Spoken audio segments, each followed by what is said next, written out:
There are some calculations you have to do if you are going to buy and be successful as a real estate investor doing rentals. We are concerned about lots of things.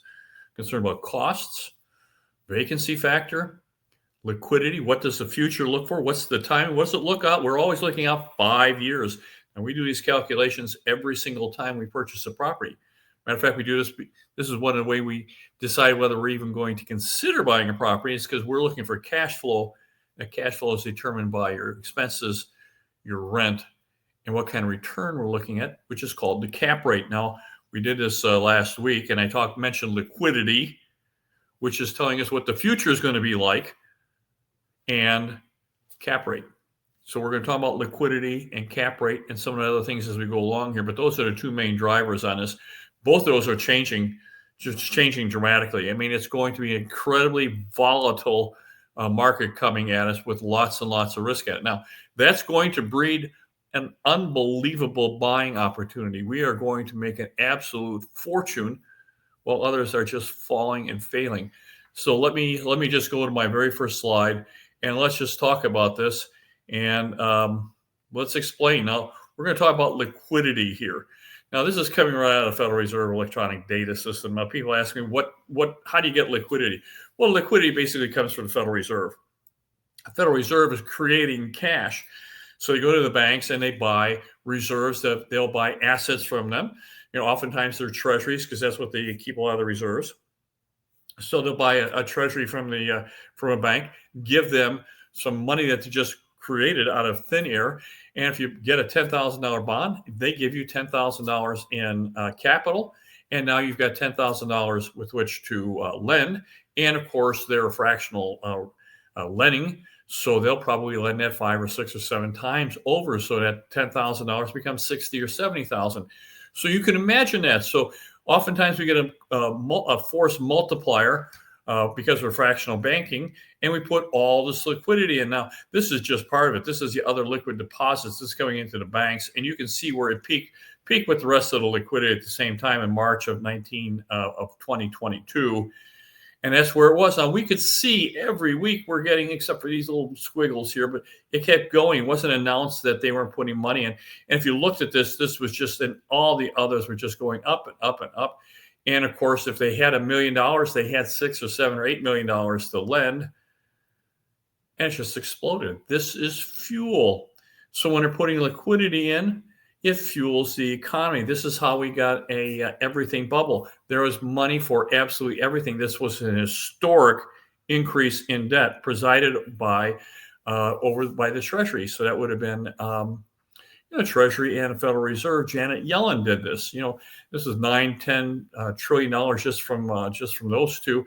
And of course, I think it got multiplied 5 or 6 times. So there was like $30 or $40 trillion that was being out. There was money for any cockamamie scheme that you had. They're willing to do it because it's sitting in their vaults. They have to get it out. The more they get out, the more money they make. And then it stopped.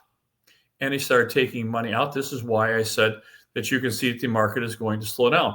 Now, I told you that in my indications were that we would have a recession in fourth quarter 2023. Now, if you look at my other videos, and if you like the others, give me a thumbs up, subscribe. But our last few videos, we're talking about how the Biden administration put a big liquidity pulse in January of 2024 in the election year, because there is a little lag. You get a little lag and a little holdover. Plus, they were deficit spending at 8%. Like there was a war or a depression. We've never had 8% deficit spending. And that's just like adding liquidity. And then there's the knock-on effect where you get the velocity of money. So 8% becomes 16, 20%. It just adds to the economy, and it kept us out of recession. We also, if you follow my last video, September 24, like a couple months before the election, another pulse of liquidity, which is what we're enjoying right now. What happens when that liquidity goes in? The stock market explodes. And of course, we had a very good stock market in 2024 because of all liquidity. And when the liquidity stops, the markets start reacting. You're going to see that first in the stock market because the fuel is going to come out. And that's one of the first tells. Now, the next phase that I am looking for is the waterfall phase. All the other phases are in. This is the worst one. This is the scary one, and it leads to better times. But it's like a forest fire is coming. Everyone says how devastating a forest fire is. It is. It's just awful. It's a terrible, terrible thing. But it clears out all the dead wood, all the things that shouldn't be there. It renews the forest, but it takes a little time. It takes a little time to do that, but it's a devastating process, and we're going to have to go through that. We're just that's just what's going to happen. It's coming. That's the next phase. Those that survive that, we're going to make a fortune. We're literally going to make all kinds of money. It's going to be make more money you've ever had in your life. So we want to get you to that spot. So I'm telling you right now, don't buy any investment properties unless you are getting a huge margin.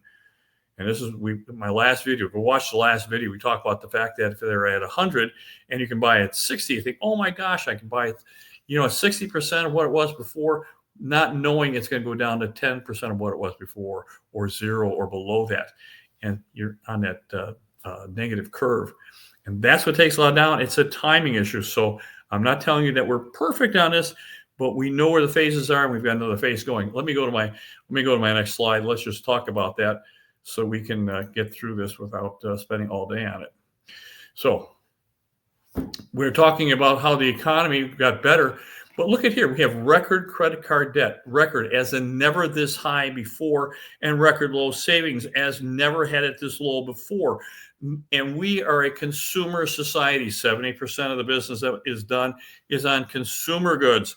When a consumer is tapped out, and I'm going to tell you their credit cards are maxed out, 50% of the people on their credit cards that ask for an extension of their credit limits are being turned down.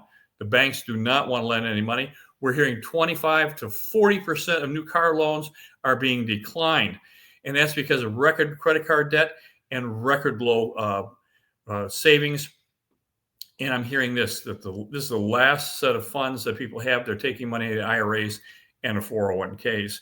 So how can you have a great economy when you have this, when the consumer is tapped out? So let's talk about rent. Let's talk about rent. And the big thing is, what's the rent and what are the expenses? So we know that expenses, virtually all the expenses have gone up. Taxes around the country are just exploding, as is insurance. Some places like in California, they can't even get insurance. Florida, it's gone up 2, 3, 4 times. HOA fees are crazy. Management fees are going up just to keep up with the cost of doing business. The cost to lease, of course, it's a percentage basically, and vacancy. I want to talk about vacancy right here and now. I'm going to tell you, you never get yesterday back. You can't get today back. So every day that property sits vacant, you are losing money. Now, I don't care. Market doesn't care. No one cares what you think you need. Oh, I've got a $2,000 payment on this, so I have to get $3,000. The market doesn't care. They just put this in your mind. The market does not care. You're only going to get what you're going to get. The market's going to feed. And right at the moment, 20, 21, 22, markets were going up like crazy. Rentals were everywhere. Vacancy factor is down to 1 or 2%, and now it is expanded. Nationwide, we have 767,000 apartments that are completing. That's a record year again. So this is a huge amount. It's a big glut of apartments. Now, I'm going to tell you, in 21 and 22, when they were started, it was a great idea. Not so much now, because these guys are going to struggle. They're going to do everything they possibly can to put a tenant in the property, and that's going to drive rents down. And if you don't get that, your vacancy factor is going to go up, because you're only going to get what the rent on. If the rents are down, you're not miraculously going to get more than everybody else. You're not going to say, well, I need $2,200, so even though the market's at $1,800, I'm going to get $2,200. Not going to happen. And what will happen is you'll drive your vacancy. So if you sit vacant for a month, you lose money. Your vacancy should be no more than 14 days. You need to work with a good broker that understands the market, price it where it belongs.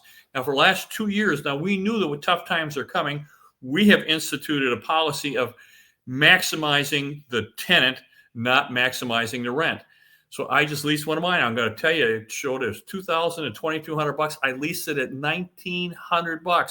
I got 5 applications, outstanding applications immediately within like 3 days. It just rented right away because it was a good deal. I got a really good tenant, and I'm not going to suffer vacancy factor, and I got an excellent tenant.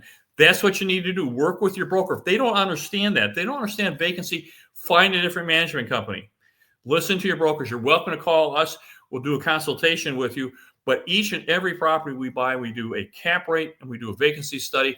We don't buy properties just because we want to buy them. We buy them to rent them. They're purposely built. We know what we're going to rent them for. We know what our cap rates are going to be. We know what our expenses are going to be. We know all those costs before we even make an offer on the property. If your broker's not doing that for you, find a different broker. Now, that's what we do. We are in the business. This is not accidental. We're not getting this because it's you're getting divorced and now you've got a property to rent. We buy these things for rent.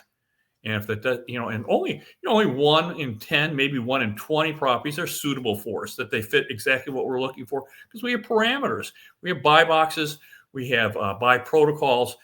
So if your broker doesn't have that, find a different broker. So let me get down off my soapbox before I hurt myself, and let's talk about the next slide.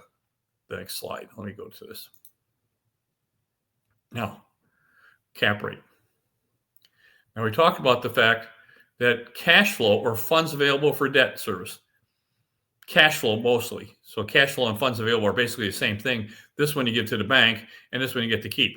So let's say the cash flow. So if you're renting it for $2,000, typically here in Maricopa County, most of our properties are right around $550, including all our costs. That's about what it costs us per month. Our taxes are incredibly reasonable here. People don't believe me when I say that most of our rentals run between $1,200 a year to $1,800 a year. They just don't get it. And our insurance is fairly reasonable. Consider places around the country, because we don't have earthquakes, we don't have hurricanes, and we don't have big major fires. And we have an incredibly well-run government. We actually we eliminated rental taxes for the tenant. Those were eliminated. We don't pay those anymore. And we just reduced our state income tax. We have a good governance here. So if you have $550, this is pretty much a pretty good average cost, and you subtract that from $2,000, that means we have $1,450 of cash flow, right? So it's rent minus the expenses, gives us $1,450 times 12. That property is giving us $17,400. Now that's down just a tad. Let me go to my next slide, because most of our buildings are right around $18,000. Now, this is what we see today. Now, if you have a $400,000 building giving you $18,000, our cap rate has been for the last 8 or 9 years, 4.5%, 4.5 cap rate. That has just been like that. If you do the math, it gives you $400,000. But we just talked about this, that rents are including and cap rates are going up. So if you're getting rents are declining and the costs are rising, well, what would happen if we get $17,400, which is what we're talking about, but the cap rate? Now, remember, cap rates were 6 to 8% during the Great Financial Crisis. That's just what most investors got, was 6 to 8%, plus all the other benefits that you get, tax savings and principal reduction and appreciation. That's what it was during the Great Financial Crisis. Stayed pretty steady, because rents really weren't affected by it, just the prices. And then they just dropped the rates down to 0, and cap rates fell right along with them. So when you're getting 0 to 0.25% in your money markets, and of course 1 year and 2 years and 3 years, the short end of the treasuries are less than 0.5%. And you're talking about 10-year treasuries are running 1 to 2%, and ended at 0.62% in November of 2020. A 4.5 cap rate looks pretty doggone good. But what's happened? What has happened in the last couple, 2, 3 years? Alternative investment returns have gone up. You can get a 10-year treasury, basically risk-free or money market, in the mid-4s. So that makes a 4.5 cap rate pretty thin, when you have to work for it. You're taking risk. Now, we're talking about risk. So you got major risk in the marketplace, and you're going to only get a return of 4.5%, the same return that you can get in a money market. No one's going to do that. So let me go run. So my understanding is I think that we've got cap rates normalizing to 6 to 8%. So let's take a look at what happens if that happens. I go to my next slide and let's just take a look at this. Now, let's just leave the rent alone at $17,400. What happens to that $400,000 property if we raise the cap rate just a 0.5%? Now, this is just it's just a tad better than a money market. That $400,000 is no longer worth $400,000 on an income approach. It is only worth $348,000. $348,000. It loses $52,000. almost 15%, just by raising it to 0.5%. Look what happens if we go to 5.5%. Same scenario. It goes down to 316. And here's where I think we're going right here. I think that we are going here to 6%. This would make a lot of sense to me. I mean, empirically, this would just make a lot of sense. You know, that $400,000 could easily drop to $290,000. And this takes it back to pre-COVID, $290,000. I think that's where we're going. So what if the rent decreases, just like $100 a month? It goes down to to 16.8. At 4.5%, that $400,000 building, is only worth, instead of getting $18,000 a year, you're getting $16,800. It just went down $100. That's all. Could it do that? Absolutely, positively, beyond a shadow of a doubt. That $400,000 building is now worth $373. Now, what happens if we raise the cap rate? It's now worth $336. 5.5 is $305. And look where if we normalize, I'm telling you guys, if we normalize and rents are under pressure and we normalize the cap rate, you're looking at $400,000 building is a 30% discount. It's going to $280.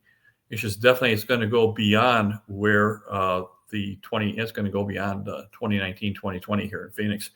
So that's where I think we easily have this jeopardy. I think so that $400,000 building could easily go to $280. Now, this is where we are. I've been saying risk is really high, 14 years up, 4 years down, and this is rolling over. And I think we're somewhere around here. And I think we're looking for the waterfall, which comes down pretty quickly. It comes down, it just collapses. Now, if you look at my last video, and I appreciate if you look at it and subscribe to that, you can see where I'm talking about 110% gain on this, where all that gain gets wiped out. So I'm looking at capital destruction on a massive scale. I think we have a huge risk. And here's the best strategy for 2025. It's for you to be incredibly careful. Be very, very careful. This is where people lose all that they have. This is everything they could possibly get is right here.